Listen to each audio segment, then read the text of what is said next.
Italy, 1947. 2 years since the war's end. Poverty plagues much of the country, fertile ground for communism, which promises a solution to economic ills and injustice. Life was extremely hard. Besides the political tensions, there was always a sense of having to tighten your belt. We were hungry. We were always hungry.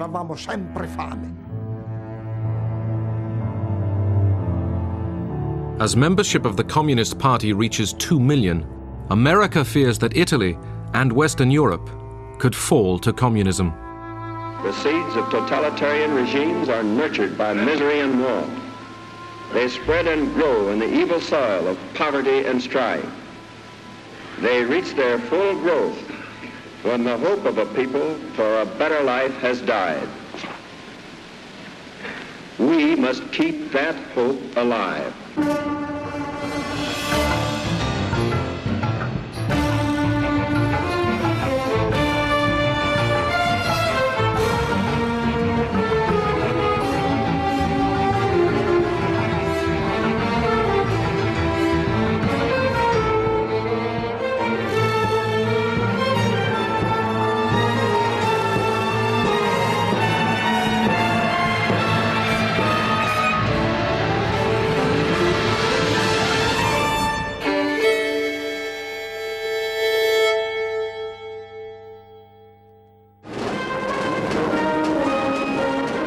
May Day in Moscow, 1947.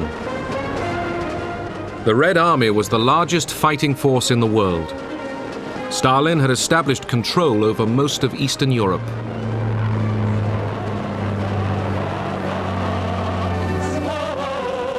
The Soviet Union offered an alternative model for society: public ownership and a centrally planned economy, in contrast to the Western belief in a mixed economy and free trade.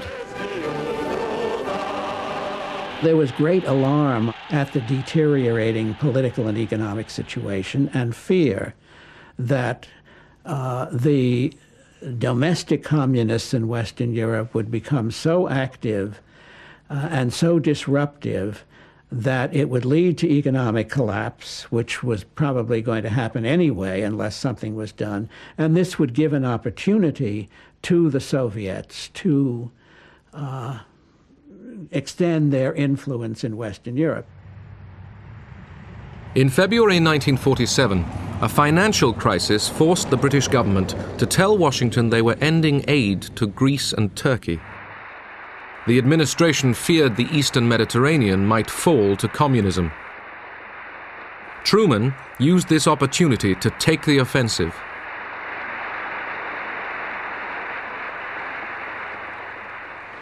The free peoples of the world look to us for support in maintaining their freedoms. If we falter in our leadership, we may endanger the peace of the world, and we shall surely endanger the welfare of this nation. I was there in the balcony listening, and I was struck by the absolute concentrated attention of the Congress. On this occasion, everyone in the hall realized that this was a major historical event. I therefore ask the Congress to provide authority for assistance to Greece and Turkey in the amount of $400 million for the period ending June 30th, 1948. Truman pitched the struggle for the first time as between freedom and tyranny, the West and the communists. Truman had to persuade the often isolationist Congress to act. The anti-communism of the Truman Doctrine did just that. The Truman speech reflected very clearly Truman's own character.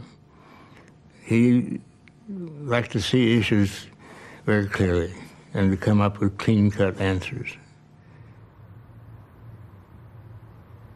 After 5.5 years of a war to defeat fascism, Europe was bankrupt.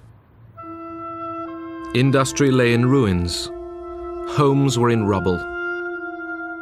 People struggled to survive.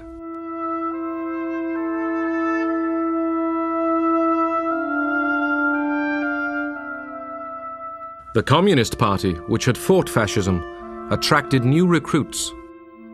The appeal of communism to young people and to students was that of a hope that it was possible to create a classless society. Many people believed that communism was going to create a better world, better than the one that existed before the war. This was the only party that you could join if you wanted to change the world. The man called on by Truman to face the communist threat was the newly appointed Secretary of State, General Marshall, the wartime military leader. He would plan the United States response. Marshall was an extraordinary man. I've never known anyone like him. He, in many respects, was a very austere, unapproachable man.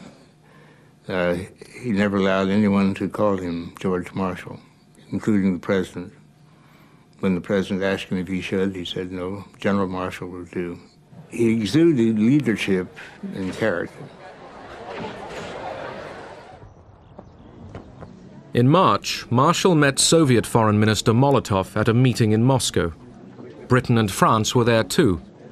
The Big Four tried to agree on the future of Germany. Despite warm Russian hospitality, weeks of meetings got nowhere. Marshall made one last effort. He had an interview with Stalin in the Kremlin, and that interview convinced Marshall that what the Soviets were doing were stalling for time in order for the situation in Western and Central Europe to become more and more adverse, so that popular unrest would become greater and greater, the communists would grow in strength, and that maybe communist regimes would come to power in Western Europe without the Red Army having to invade.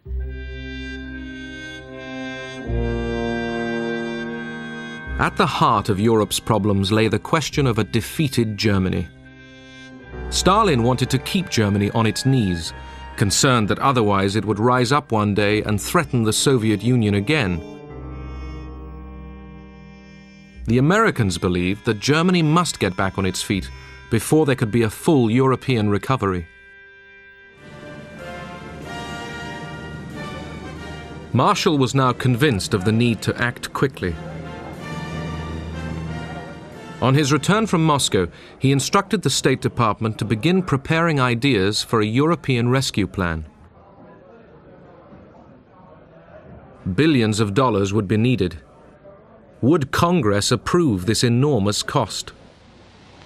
The whole situation is critical in the extreme. We happen to be,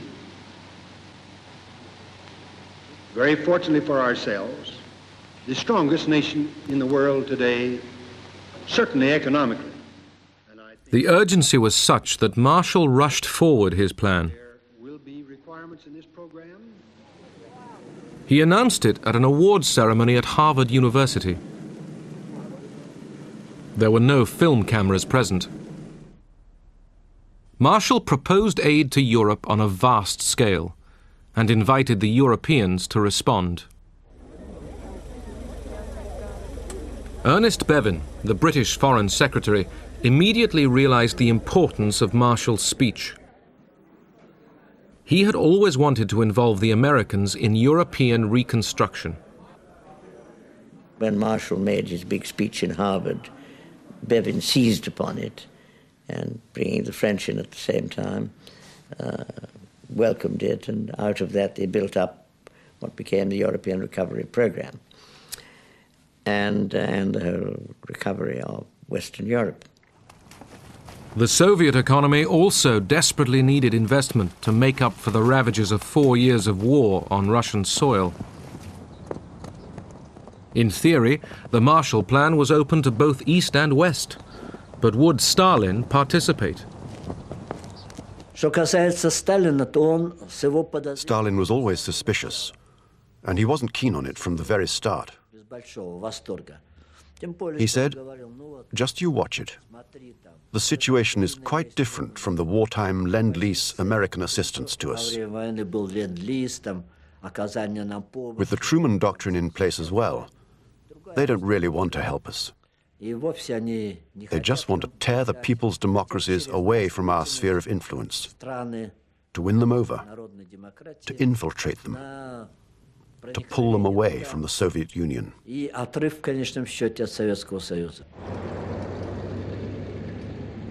In Paris, a foreign ministers' conference opened to frame the European response to the Marshall Plan.